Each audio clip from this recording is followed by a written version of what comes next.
সবাইকে কাঁদিয়ে চলে গেল না ফেরার দেশে আমাদের ছোট বোন আসিয়া। তোর জন্য কিছুই করতে পারলাম না বোন। তোর বিচার এই দেশের মাটিতে অবশ্যই হবে, তুই উপর থেকে দেখতে পারবি। জঘন্যতম বিচার হবে তার, যা সবাই দেখতে পারবে যে তোর এই উপযুক্ত বিচারটা তুই দেখে যেতে পারলি না। তোর জন্য অনেক কষ্ট লাগতেছে বোন। পুরুষ হিসেবে নিজেদের পরিচয় দিতে খুব কষ্ট লাগতেছে।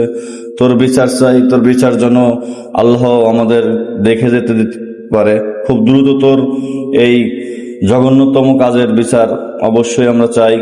আল্লাহ তোকে জান্নাতুল ফেরদৌস দান করুন। এবং তাছাড়া বলার কোনো ভাষা নেই, তোকে নিয়ে আসলে কিছু বলার নেই। যে এত নৃশংসভাবে তোকে মেরেছে, অনেক কষ্ট নিয়ে তুই আমাদের পৃথিবী ছেড়ে চলে গেলি।